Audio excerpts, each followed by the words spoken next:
تو 7 بڑے بڑے سیاروں میں سے سورج، چاند، ان کا ذکر اللہ تعالیٰ نے اس آیت میں کیا ہے، اور دیگر بہت سے مقامات پر بھی کیا ہے۔ مثلا سورہ نوح میں فرمایا وَجَعَلَ الْقَمَرَ فِيهِنَّ نُورًا وَجَعَلَ الشَّمْسَ سِرَاجًا۔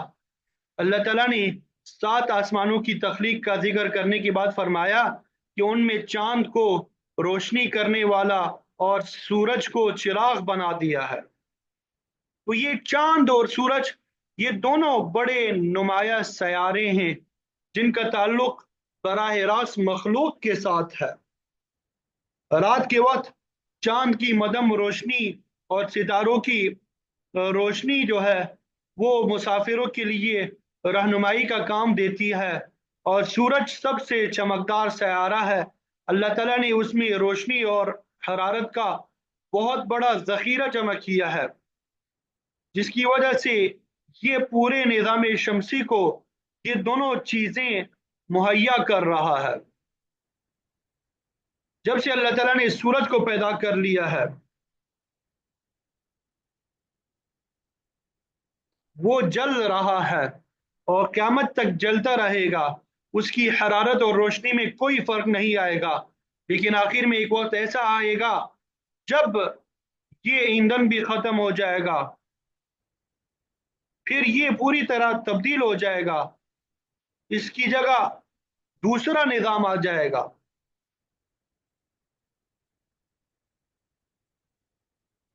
تو جس طرح سورج جو ہے یہ ایک نہایت کارآمد سیارہ ہے، انسان بھی اس سے فائدہ اٹھاتا ہے، یہاں کے حیوانات بھی فائدہ اٹھاتے ہیں، یہاں کی نباتات، گویا کہ ہر چیز جو ہے یہ سورج سے فائدہ اٹھا رہی ہے۔ اسی طرح چاند سے بھی ہمیں بہت سے فوائد حاصل ہوتے ہیں۔ چاند کی دھیمی روشنی اپنے اندر خاص اثرات رکھتی ہے۔ یہ پھلوں میں رس چاندنی کی وجہ سے پیدا ہوتا ہے، انسانوں، جانوروں اور نباتات پہ بھی اس کے خاص اثرات پڑتے ہیں۔ یہ سمندروں میں مد و جزر بھی یہ چاند کے اثرات کی وجہ سے ہوتا ہے۔ یہ چیز اللہ تعالیٰ کی قدرت اور اس کی وحدانیت کی دلیل ہے۔ پھر آگے اللہ تعالیٰ نے فرمایا وَهُوَ الَّذِي جَعَلَ اللَّيْلَ وَالنَّهَارَ خِلْفَةً لِمَنْ أَرَادَ أَنْ يَذَّكَّرَ أَوْ أَرَادَ شُكُورًا۔ کہ اللہ تعالیٰ کی ذات وہ ہے جس نے رات اور دن کو آگے پیچھے پیدا فرمایا، جس نے رات اور دن کو آگے پیچھے ایک دوسرے کے پیدا فرمایا۔ یہ آپس میں بدلتے رہتے ہیں، دن جاتا ہے تو رات آ جاتی ہے، رات جاتی ہے تو دن نمودار ہو جاتا ہے۔ تو اللہ تعالیٰ کی قدرت کی یہ نشانات اس آدمی کے غور اور فکر کے لیے ہے، لمن اراد ان یذکر، جو نصیحت حاصل کرنے کا ارادہ رکھتا ہو، او اراد شکورا، یا جو شکر ادا کرنا چاہتا ہو۔ مطلب یہ ہے کہ مناظر قدرت سے جو آدمی مستفید ہونا چاہے گا، ان میں غور اور فکر کرے گا اور آخر کار اللہ تعالیٰ کی وحدانیت کا قائل ہو جائے گا۔ مگر جو شخص ان میں دھیان ہی نہیں کرتا، سوچتا سمجھتا ہی نہیں، وہ نہ تو ان سے کوئی نصیحت حاصل کر سکتا ہے اور نہ ہی اللہ تعالیٰ کا شکر ادا کرتا ہے، اس کے لیے سارا یہ نظام قدرت بیکار ہے۔ اس کی مثال ایسی ہی ہے جیسے کوئی دن کے وقت بھی آنکھیں بند کر لے اور پھر کائنات کی ہر چیز کا انکار کر دے۔ حدیث میں آپ صلی اللہ علیہ وسلم کا فرمان موجود ہے، ان اللہ عز وجل یبسط یدہ باللیل لیتوب مسیء النہار۔ اللہ تعالیٰ اپنی شفقت کا ہاتھ رات کو پھیلا دیتا ہے تاکہ دن کے وقت برائی کرنے والا رات کو توبہ کر لے۔ اسی طرح پھر آگے فرمایا یبسط یدہ بالنہار لیتوب مسیء اللیل، اللہ تعالیٰ اپنا ہاتھ دن کے وقت پھیلا دیتا ہے تاکہ رات کو گناہ کرنے والا وہ معافی مانگ لے۔ گویا کہ دن رات کے تغیر اور تبدل کی ایک یہ حکمت بھی بیان کی ہے۔ دوسرے حدیث میں ہے کہ دن رات کی حکمت اور مصلحت اس طرح بیان کی گئی ہے، من نام عن حزبه او عن شيء منه فقرأه فيما بين صلاة الفجر وصلاة الظهر كتب له كأنما قرأه من الليل کہ جو آدمی رات کو اپنا اپنا معمول پورا کیے بغیر سو جائے، اپنا معمول پورا کیے بغیر سو جائے، اپنا وظیفہ پورا کیے بغیر سو گیا، پھر اگر اس نے وہ اپنا عمل فجر اور ظہر کے درمیان ادا کر لیا تو یہ ایسا ہی ہے جیسا کہ اس نے وہ عمل رات کے وقت ہی کیا۔ کسی نے تلاوت یا نماز کا معمول بنا رکھا ہے کہ وہ رات کو اٹھ کے یہ عمل کرے گا، لیکن وہ کسی وجہ سے کسی دن نہ کر سکا تو اس کی تلافی آپ صلی اللہ علیہ وسلم نے بتا دی کہ وہ اپنا عمل دن کے وقت کر لے تو اسے پورا پورا ثواب مل جائے گا۔ ایک مرتبہ عمر رضی اللہ تعالیٰ عنہ نے چاش کی نماز بڑی دراز کر کے پڑھ لی۔ لوگوں نے پوچھا حضرت اس کی کیا وجہ ہے؟ تو فرمایا آج رات کی نماز مجھ سے رہ گئی تھی جسے میں نے اب ادا کیا ہے، اور فرمایا بدل ما فاتک من لیلک فی نہارک، کہ جو چیز تم سے رات کے وقت رہ گئی ہے اس کا بدل دن میں ادا کر لو، کیونکہ اللہ تعالیٰ نے فرمایا ہے جعل اللیل والنہار خلفا، کہ اس نے رات اور دن کو آگے پیچھے آنے والا بنایا ہے، مگر یہ اس آدمی کے لیے ہے جو دھیان کرتا ہے، نصیحت پکڑتا ہے یا شکر گزاری کرتا ہے۔ جو آدمی غور اور فکر سے عاری ہے وہ رات دن کی مصلحت کیا سمجھے گا، اس کا تو نصیحت پکڑنے یا شکر کرنے کا ارادہ ہی نہیں ہے۔ تو اللہ تعالیٰ نے سورج، چاند اور پھر رات دن کا سلسلہ اس لیے قائم کیا ہے تاکہ لوگ پورے طریقے سے اس میں غور اور فکر کرے، اللہ تعالیٰ کی معرفت حاصل کرے۔ تمام یہ تبدیلیاں، تصرفات چاہے بڑے ہوں چھوٹے ہوں، یہ سب اللہ تعالیٰ کے ہاتھ میں ہے، یہ اس کی ساری قدرت اللہ تعالیٰ کے ہاتھ میں ہے۔ رات اور دن کے فوائد کو دیکھ کر انسان کو شکر گزار بننا چاہیے۔ یہ سارا اس خدا نے رحمان کا کارخانہ قدرت ہے، اس خدائے رحمان کا کارخانہ قدرت ہے جس کے نام سے مشرک بھاگتے ہیں، حالانکہ پورے نظام کائنات میں بے شمار مصلحتیں ہیں جن سے نصیحت حاصل کی جا سکتی ہے، اللہ تعالیٰ کا شکر ادا کیا جا سکتا ہے۔ پھر آگے اگلی آیت میں وعباد الرحمن الذین یمشون علی الارض ہونا واذا خاطبهم الجاہلون قالوا سلاما۔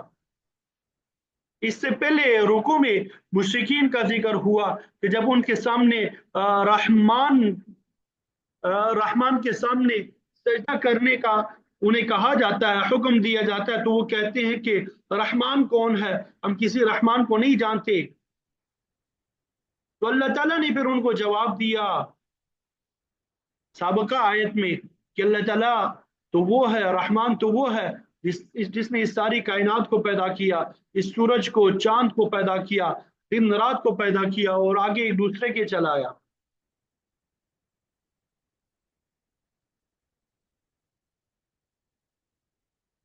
تو اب یہ آگے جو آیات ہم تلاوت کریں گے اس میں اللہ تعالیٰ نے رحمان کے بندوں کے 14 صفات کو بیان کیا ہے۔ مشرکین نے کہا تھا ومر رحمان، کے رحمان کون ہے؟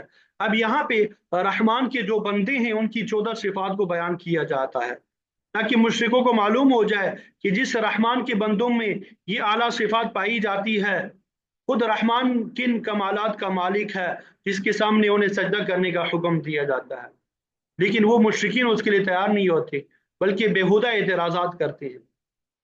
اس پہ الگ سے ہمارے بیانات کا سلسلہ بھی موجود ہے، بڑی تفصیل کے ساتھ بیان کیا ہے، لیکن اب چونکہ اتنا وقت نہیں ہے مختصراً انشاءاللہ تفصیل بیان کریں گے۔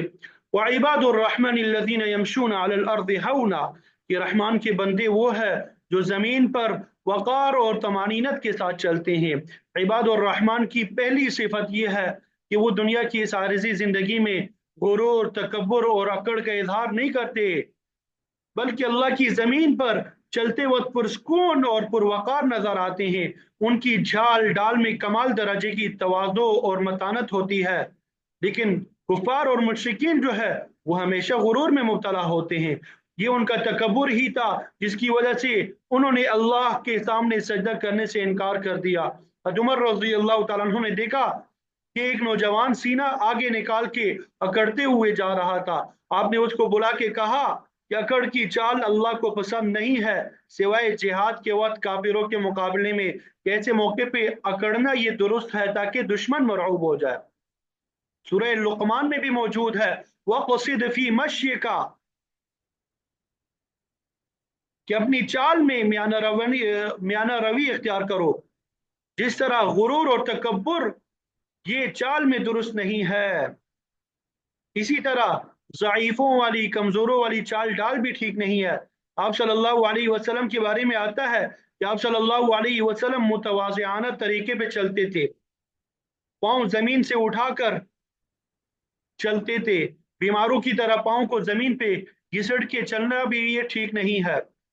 آپ صلی اللہ علیہ وسلم چلتے وقت آگے کی طرف جھکے ہوئے ہوتے تھے، گویا کہ آپ کسی ڈلوان میں اتر رہے ہیں۔ سینہ تان کر تکبر کی چال چلنا یہ اللہ تعالیٰ کو پسند نہیں ہے۔ سورہ بنی اسرائیل میں ہے کہ اگر اکڑ کے چلو گے اِنَّكَ لَن تَخْرِقَ الْأَرْضَ وَلَن تَبْلُغَ الْجِبَالَ طُولًا، تو نہ تو زمین کو پاڑ سکے گا اور نہ تمہارا سر آسمان سے ٹکرائے گا، بلکہ یہی دنیا پہ بھی ہی رہو گے، پھر بھی انسان ہی ہے، لہذا اکڑ کی چار اللہ تعالیٰ کو ہرگز پسند نہیں ہے۔ اسی لیے فرمایا کہ رحمان کے بندے زمین پر ہمیشہ وقار کے ساتھ چلتے ہیں، سکون اور اطمینان کے ساتھ چلتے ہیں۔ بلا وجہ دوڑنا یہ بے وقوفوں والی بات ہے، ایسا نہیں کرنا چاہیے۔